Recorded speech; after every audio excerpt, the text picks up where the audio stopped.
get started. So thanks everybody for coming today. My name is Sam Andre. I'm the Director of Policy and Research with the Ryerson Leadership Lab, which you can see the logo behind me.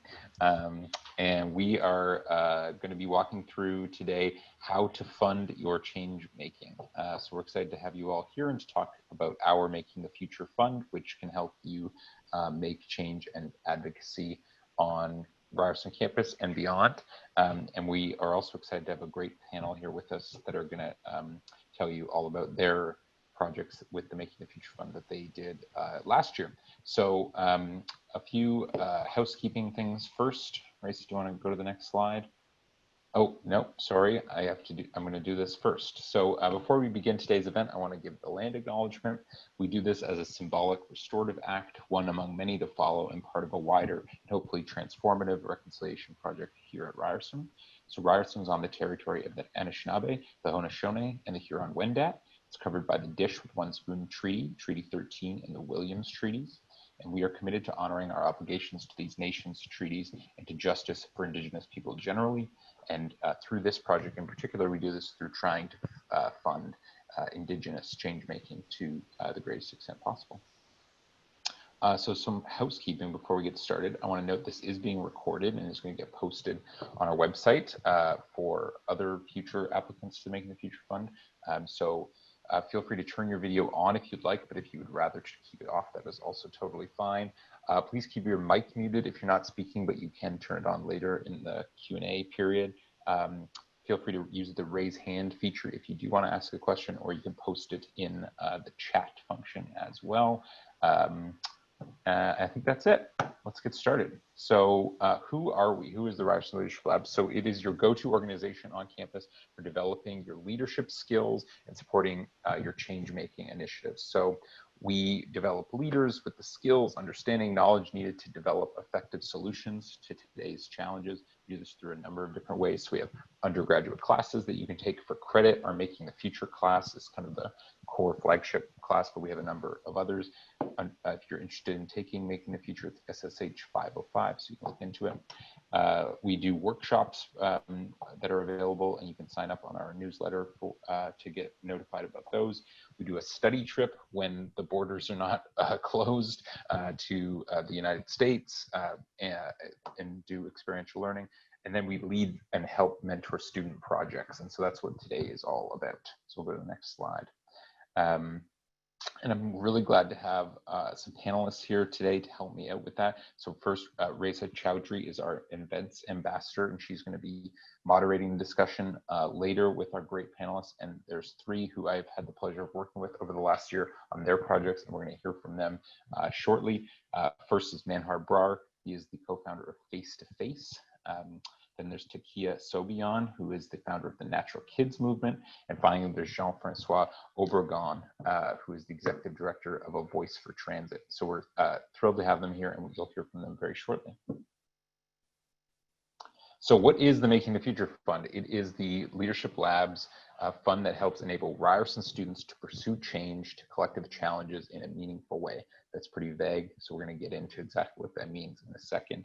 But it means that you, as a Ryerson student, can get up to $5,000 to support a change project that you want to accomplish.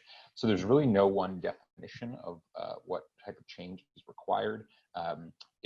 We'll consider all applications, and we don't have a deadline this year. We're going to accept applications on a rolling basis through the year. But applicants have to be able to demonstrate a need for their change, and then that the type of leadership required to make that change lasting and meaningful.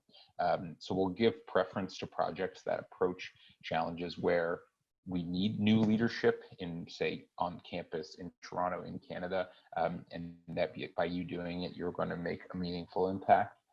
Projects that reach across difference, bring communities together, or projects that increase trust and connection to public institutions. And as we get into some examples, I think you'll get a sense of what we mean by that. So we funded 7 projects last year, so I'm just going to run through them briefly, and then we'll get into 3 specifically soon. So we funded A Voice for Transit, who's here today. So that's a student-led TTC user advocacy group that aims to address delays and overcrowding on the TTC through a data-driven approach. They aim to empower the residents of Toronto to voice their displeasure and put pressure on the TTC and their service providers to do better. So taking a transit-oriented challenge. Next is the Emerging Leaders Rise Above and Beyond program, which lends to fostering healthier and stronger communities with a particular emphasis on girls and young women to develop their voices, be true advocates for change, provides an empowering opportunity to connect with others and engage their wider community based out of Brampton. So that's a great program that we funded last year. We also funded Politics of Life, which was an art exhibit that aimed to encourage youth to vote in the 2019 federal election, so a bit different than that one. We funded Face to Face, who you're going to hear from shortly, which advocates for a healthy relationship between mental health and technology. I'll let Manhar speak more to that later. We funded You Don't Know What It's Like, which was a storytelling platform that used podcasts and storytelling with regular everyday people to share their experiences about marginalization and oppression with the rest of the world. We funded the Natural Kids Movement, which is Takia's organization, so we're excited to hear more from her, but they developed care packages to fill a significant need for culturally sensitive hair and skin products and reading materials for Black and biracial children and youth in foster care. And finally, the Ryerson Gift of Life program we funded, which aimed to raise awareness about organ and tissue donation. So, a big variety. You can see, whatever your sort of passion or challenges that you want to tackle, you can put that forward and try to get funding to support you.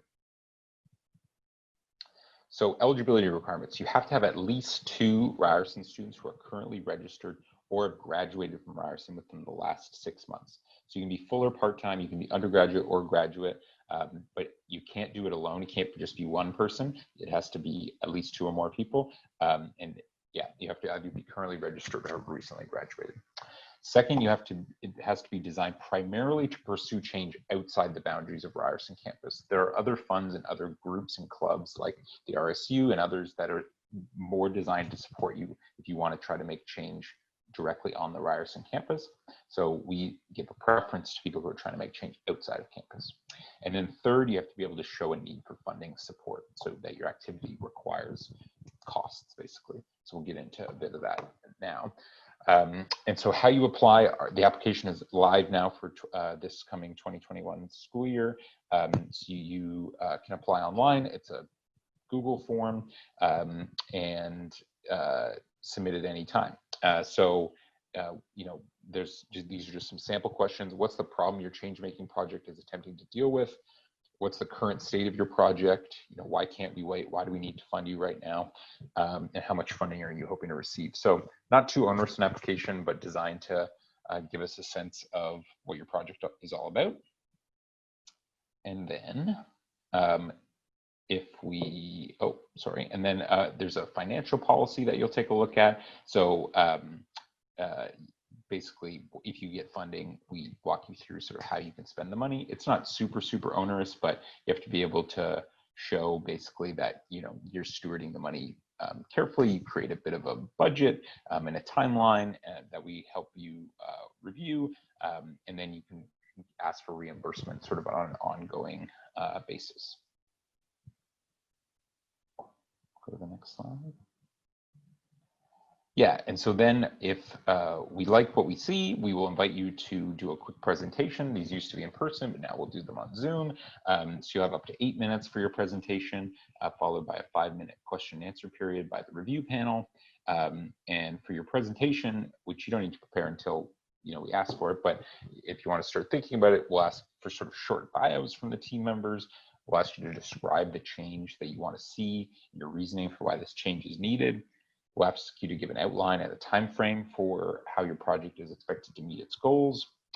We'll ask you to then prepare that detailed budget about what you're hoping to spend the money on, and then anything else that you want to use your 8 minutes for. Okay, so I'm going to turn it over now to Teresa, who is going to talk to you about some real live projects that we had in the last year. Hi everyone. So at this time, we just want our panel members to talk about their projects and how the fund helped you guys. So we'll start with A Voice for Transit. So Jean-Francois. Hi everyone. So I had an idea to start an advocacy group focused on transit for a long time, one that would empower transit riders to raise their concerns and make change and help to push that. So a key part of what this fund did is that it gave us, number one, credibility, helped to recruit new members, as well as helped us to formulate a website that's live now, and helped us to put together a report, that our first report that was issued a couple of months ago. And what I would say is also important, because I mean, there's a balance between asking a lot of your volunteers and burning them out. So it also allowed us to provide a stipend to those who provided work for us, such as on the report or even on other assignments, which would be nominal. So those are the quick and easy ways of how it's helped. It's also provided us with a baseline or a financial lifeline that we can use for future projects that we have in mind, as well as, let's say, a catalyst for searching for other sources of funding.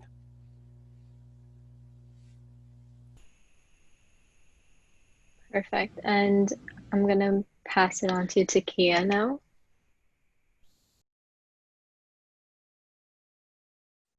Oh, you're muted. Sorry. Sorry. Yes, so my name is Takia Sobian, and I'm the founder of Natural Kids Movement. So essentially, I created Natural Kids Movement back in 2015. I had been working as a volunteer for Children's Aid for a number of years, and I had many experiences with different foster families in terms of some of the struggles and challenges that they faced, especially when they had it was a transracial adoption, or not adoption, but a transracial foster family matching. And some of the challenges that they faced with the children that they were caring for was essentially around some of the personal care products that were made available to them, and also as well some of the resources. So I did notice that there was a bit of a disconnect in terms of the youth not having access to personal care items and resources that were essentially culturally sensitive to them and their needs.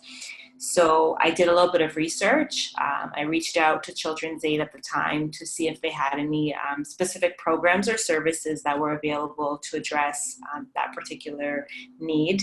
And I wasn't coming up with a lot in terms of results. So I did my own little research to kind of see, if there were any other organizations at the time that were outside of Children's Aid. Again, seeing much, and I came up with the idea for Natural Kids Movement, not really knowing what I would really be able to do with it and where I could go, and then from there, made some connections through Children's Aid, and then I had taken Karim's class back in the winter of 2019, and essentially, when I was taking the class, I thought of the idea of somehow connecting the project Natural Kids Movement with my change-making project. And I was encouraged by Karim, as well as the other TAs and other students in the class as well, that I could sort of bridge the gap in terms of connecting it. So, and that's essentially how I got started. Perfect, thank you. I'm going to pass it to Manhar now. Yeah, so how the Leadership Lab and the Future Fund really helped us. So the biggest thing was face-to-face kind of started in Kareem's class, and our idea was to basically put on a really long, like day-long event for students to kind of get away from their devices, have activities and things that they could go out and do and learn from, so that they wouldn't be, so that they would learn about how technology is affecting their mental health. And so the money that we got, it really helped us kind of actually put this event on. We made connections with some high schools, and we went to these high schools, and then we put we had a speaker that we were able to fund. We brought materials and gifts and a whole bunch of resources, paint supplies. We were able to provide some food for our volunteers, and we were able to really just take and make our plans go to like a much bigger scale. And the school really liked what we had done.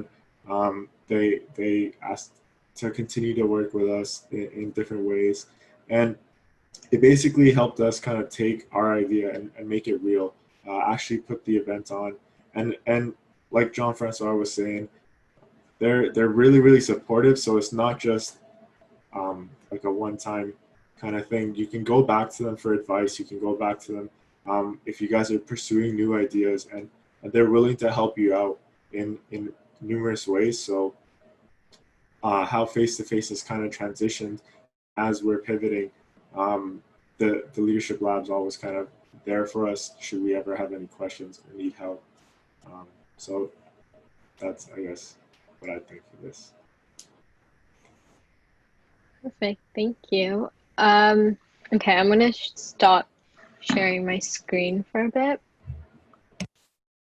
If the audience has any questions, we can take them now, or I prepared a few that I think would be great for students to hear about. So maybe I'll start with mine first, and then if anyone wants to put it into the chat, feel free to do that, or you can also raise your hand and then feel free to unmute yourself. But I'll start with the first one. So how did you come up with the idea for your change-making project, and what inspired you to pursue change in this specific area? I don't know who wants to start, but... Well, I wouldn't mind go first because it okay, go for it. It's a cool story, and I kind of was just hinting at it. But yeah, so we all met in Kareem's class.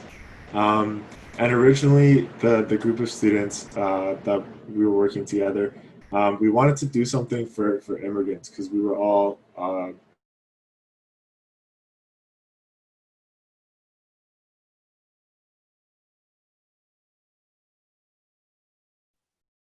oh, is he frozen for anyone else? Yes. Yes. Yeah. Let me try messaging him.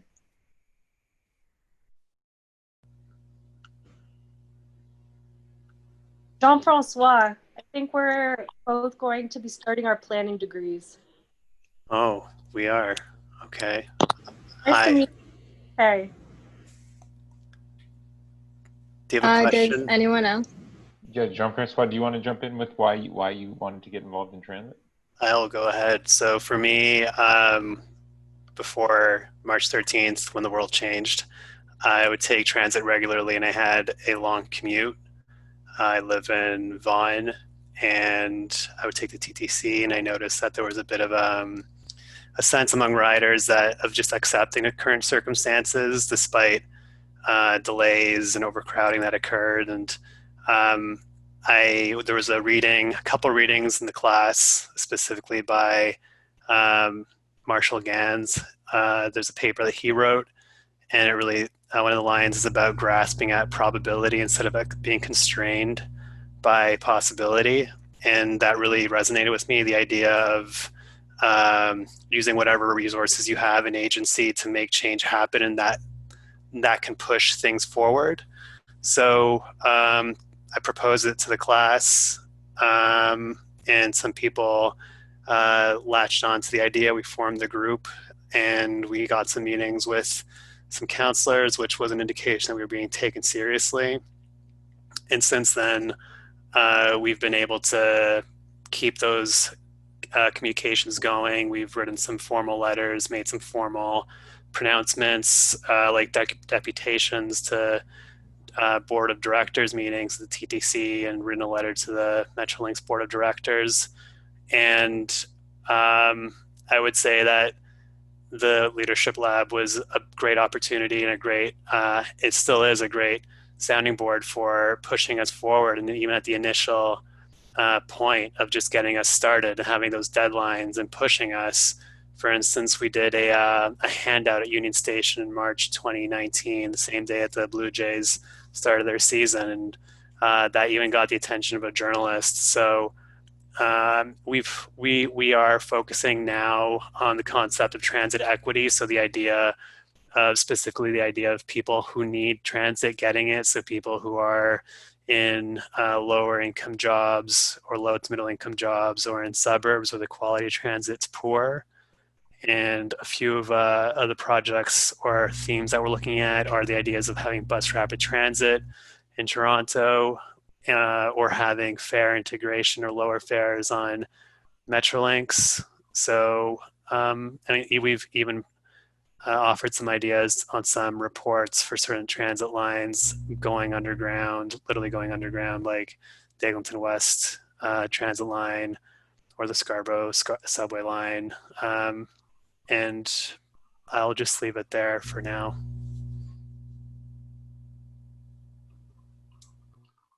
Thank you. Takia, are you good to start? Can you repeat the question? I didn't hear it clearly. Yeah, of course. How did you come up with the idea for your change-making project, and what inspired you to pursue change in this specific area? So I think for me, what inspired me was probably my own experience in childhood, in terms of like some of the challenges that I faced personally with like my self-esteem and being able to find, what am I trying to say? In order to find specific items and resources that were culturally sensitive for me personally. So I don't have any experience. Like I was not a child of foster care. But I think I really resonated as a volunteer working with some of the families. I really connected with them because I think that when you're a child and you've been disconnected from your family, I think that in itself can be very traumatic. And then on top of that, you're now living with a family that you're not biologically related to. And then another challenge as well is if you don't also are of the same cultural background of the family that you're living with. You might not be living in the same city that you were born and raised in. I think all of those things can definitely create some challenges and some struggles for youth. And I think that for me, my background, I'm a child and youth care practitioner. So I'm a really strong advocate for children and youth in terms of trying to provide them with a voice and making sure that they're heard. So that's definitely how I connected with this particular social issue. And I think definitely with the help of the Ryerson Leadership Lab, I think really allowed me to take my vision to the next level, because definitely when I came up with the idea, I wasn't 100% confident in myself in terms of, are people even going to care about this as an issue?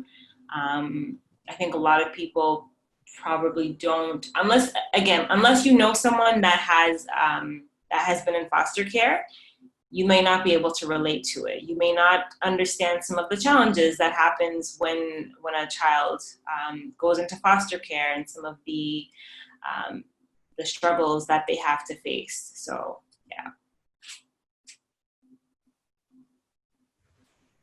Thank you all for telling us all how you started off. So I'm going to move on with what are some challenges that you faced when it came to starting out, and how did you overcome them? Let's start with Manhur again. Okay, sorry. Hopefully I don't cut out this time. But some challenges for what we faced when we started. So, okay, so I guess going back, one of the challenges we were facing was really the challenge was to go make a change in the class.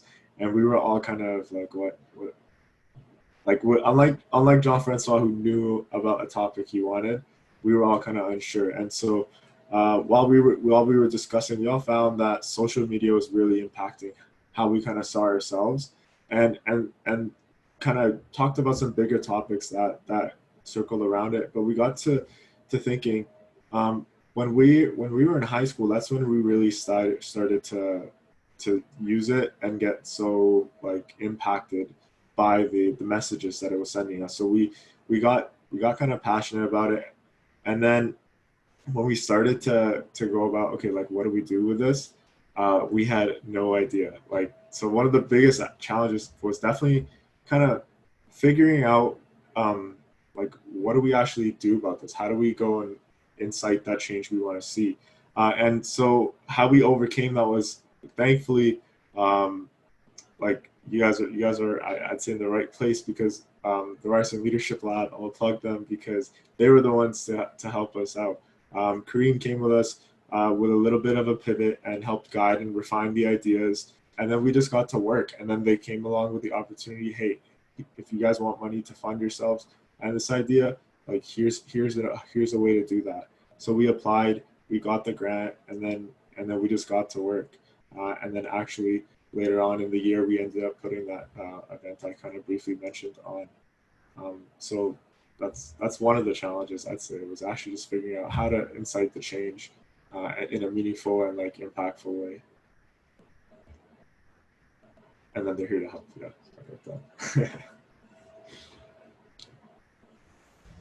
John Francois, do you want to take over?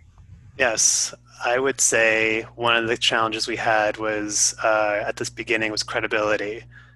So being taken seriously, not just being seen as a bunch of students. When we met with people like Shelley Carroll and Josh Matlow, there was, I mean, to us, it felt like we were being taken seriously at that point.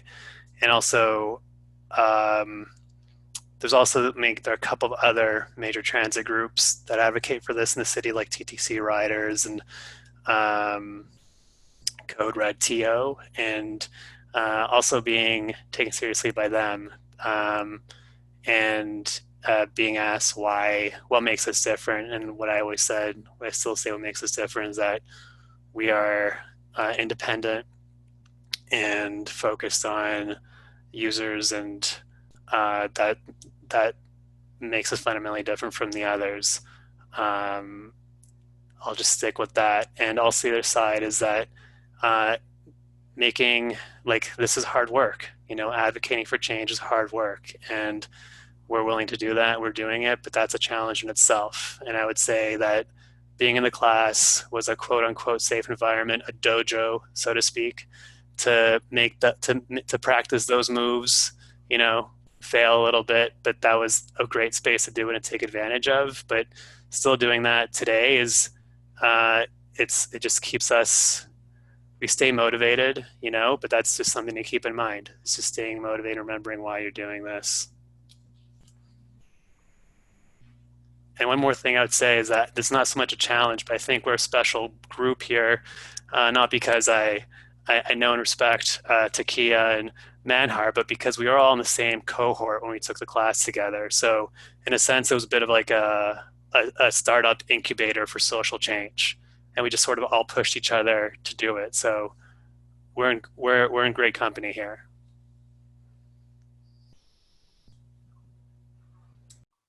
That's great to hear. Takia?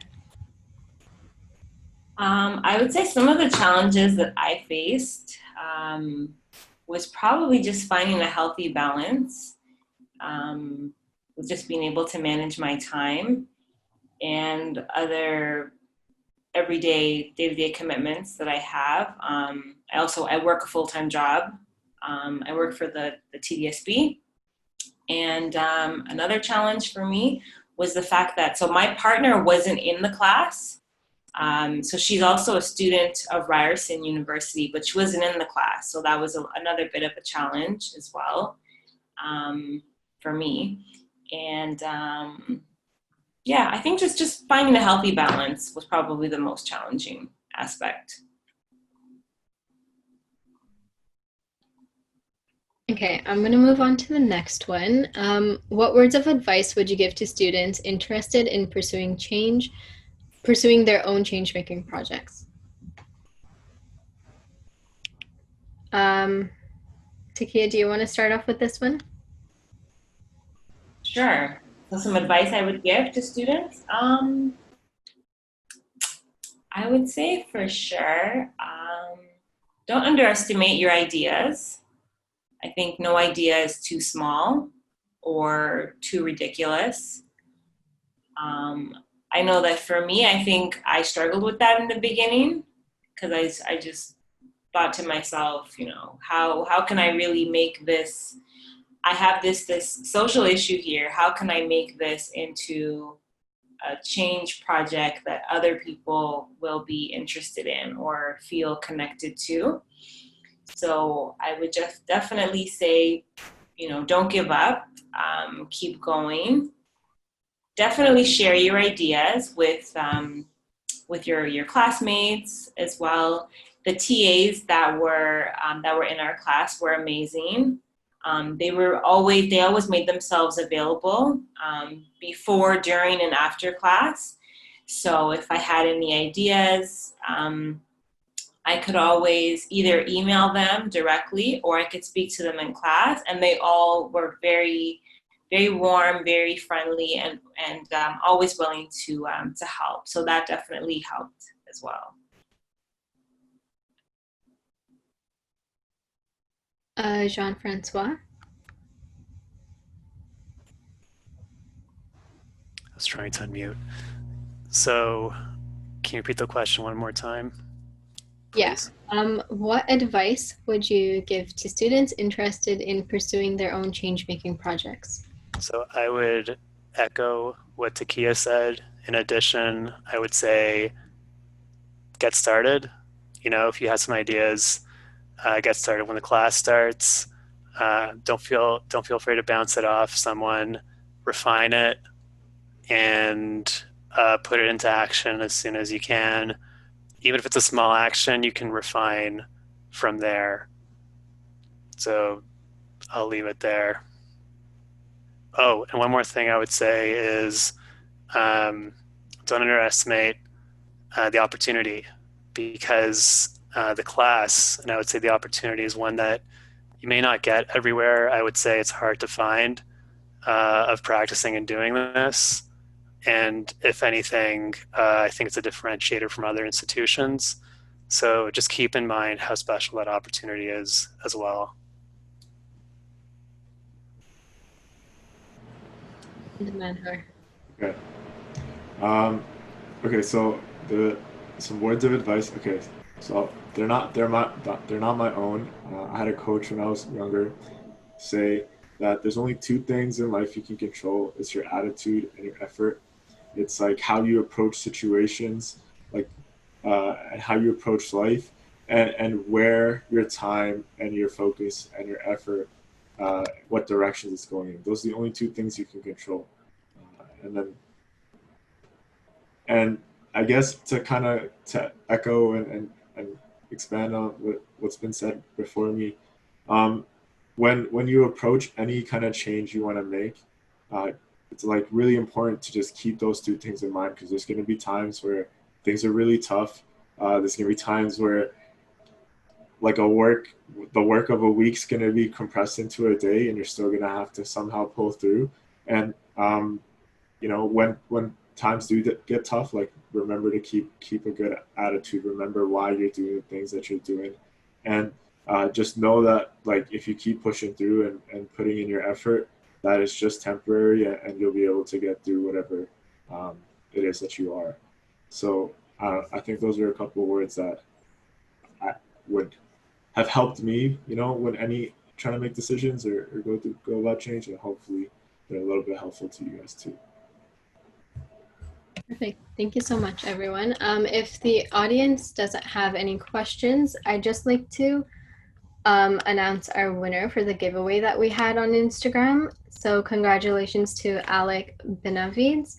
We'll be in contact with you. So at this time, I'll just pass it on to Sam to wrap up, and I'll share my screen again. Awesome.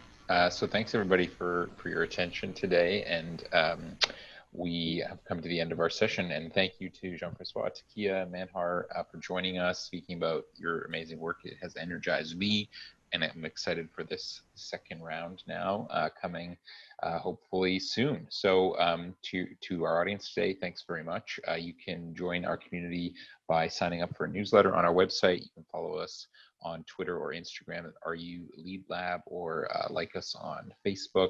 Feel free to get in touch with me about any project if you have an idea. And if you want to get in touch with any of the folks on the panel today, here's where you can get them, but my email is also on our website at ryersonleadlab.com. There it is right there, and you can find my email if you want to reach out. And that is also where you can find the application to get started on your application for the Making the Future Fund. Thanks very much, everybody. I hope you're all keeping safe physically and online. I hope you have the rest of a great afternoon. Take care.